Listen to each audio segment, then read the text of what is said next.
What's good, guys? Welcome back to All About Arsenal. And Man City are as wide open as your local brothel. You heard it here first. Another defeat for them. But this is all about Arsenal, so let's get into it. But before I do, I have to acknowledge that Man City couldn't do the simple thing, which was to do what? At least draw with Liverpool. Yes, you can't win a game for crying out loud. But at least, you know, have some dignity. Try and score something. No shots on target, I believe, in the first half. I think they had one by Rico Lewis, and that was it.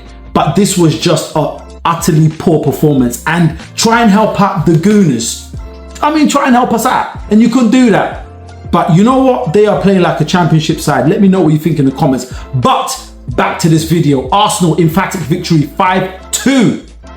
And we pretty much wrapped up in the first half, and that's what I want. Let me know in the comments. I think that Arsenal need to be playing in such a way, wrap up games thick and fast.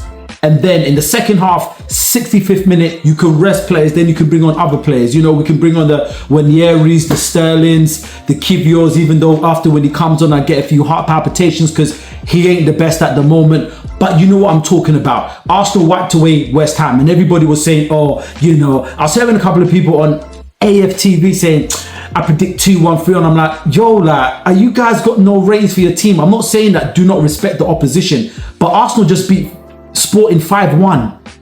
No team has gone to their backyard and done that. That means there's some firepower with Arsenal, and we showed it to all the haters, the competitors, and those that quite frankly just think Arsenal are just whatless. And we showed you that not only are we back, but I said in my previous video, we're going to go on a run, and a run we are going on. 5-2 once again, and the standout players for me, number one, Jorginho. I think he had a wonderful game, and the reason why I like him, he's got a great footballing brain.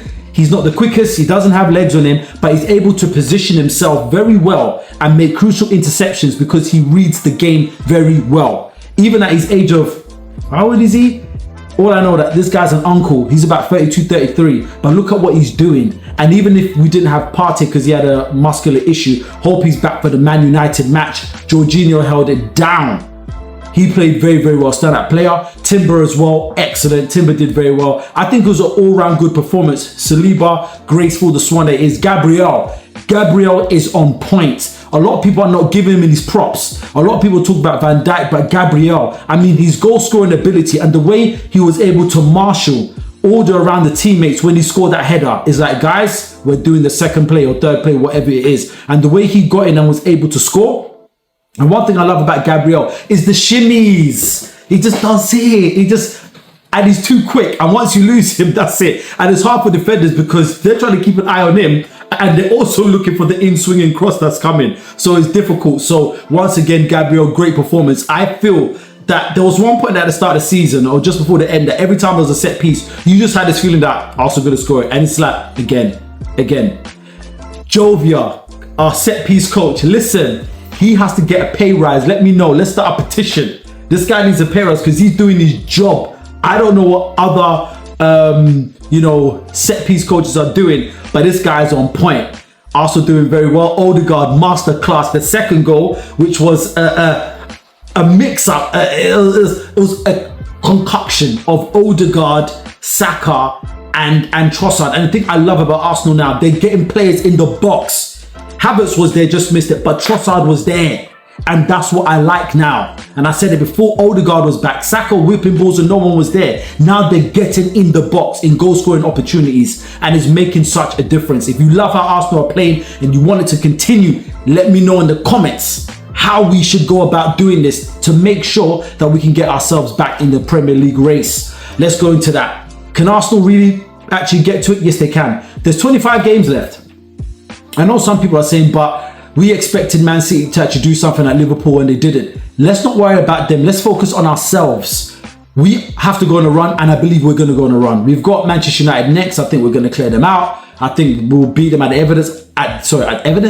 I don't care what they did to Everton. This is Arsenal. I don't care.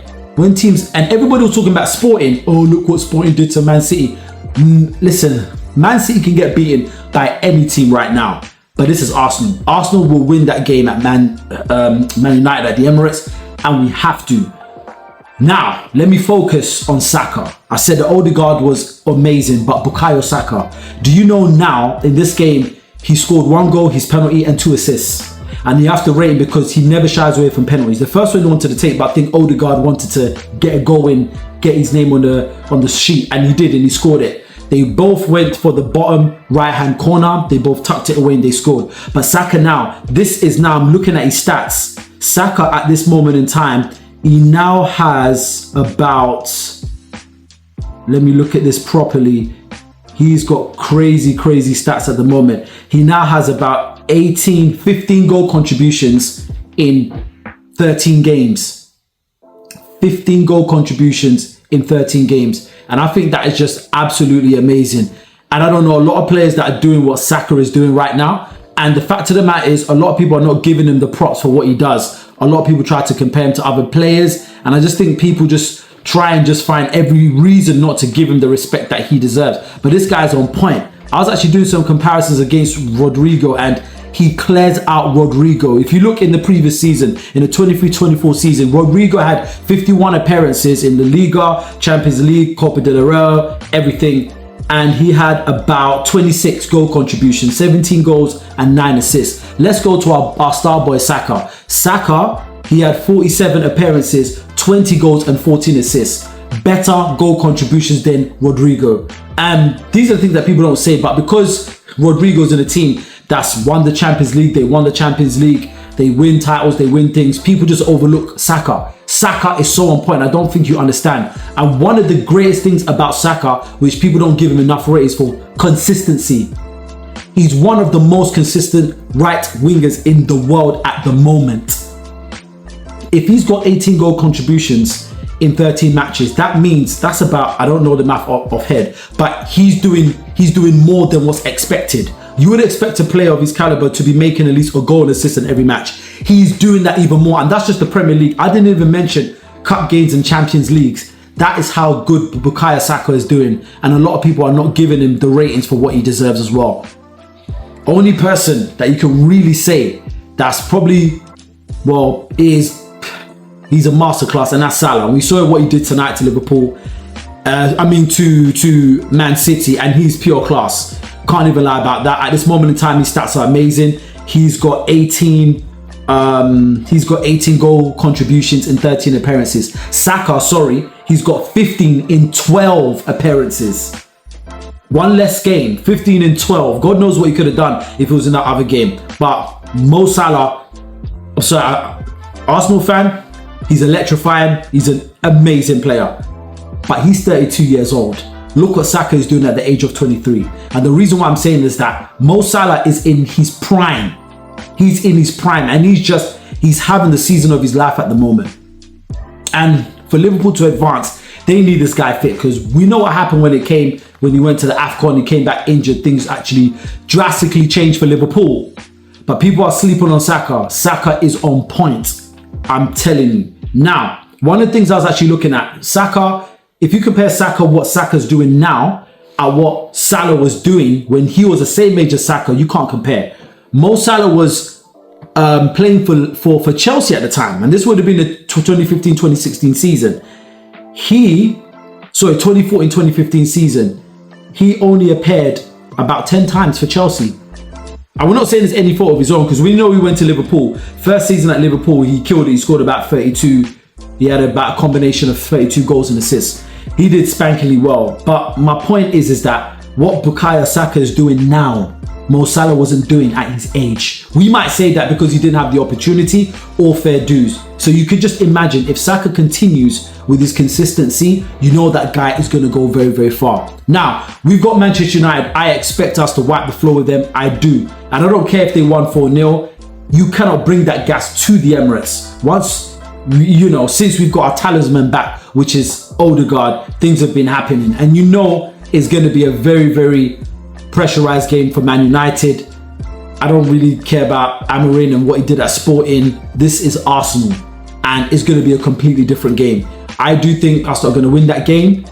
I think it's going to be a comfortable win. I think it's going to be a shocking how well Arsenal are going to dominate. I do think we just have to ensure we don't switch off at the back.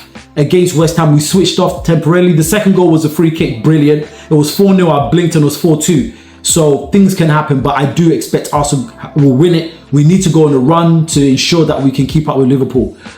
it's still early. There's 25 games to go. Are you trying to tell me that Liverpool are going to win every game? Impossible. They are not going to. They're going to drop points. They're going to draw games. And that is going to give an opportunity for Arsenal to come back. I'm telling you, all it takes right now is for Arsenal to win their next 3 games, Liverpool to lose 1 and draw 2. And we're right back in the mix. That's how things can easily change. And we have to realize that the Premier League is so competitive. Nobody thought that Newcastle would lose at St. James's Park to West Ham, seeing that Newcastle beat Arsenal at St. James's Park and Arsenal wiped the floor with West Ham. So anything can happen right now. Liverpool have got some challenging fixtures. They still got to play Spurs coming up. They've got Everton, which is their derby, their local derby. And they still have Newcastle. So those could be tricky games. And there's always those games you never think something can happen. Remember what happened at Forest, at Anfield. So let's not get ahead of ourselves that, oh my gosh, this is going to happen and it's over, we've won the league. You have not. You've got 25 games to go. There's still domestic cup matches. There's Champions League. A lot of football is going to be played, and it means anything can happen. So let me know what you think in the comments. Can Arsenal catch up to Liverpool? I believe they can.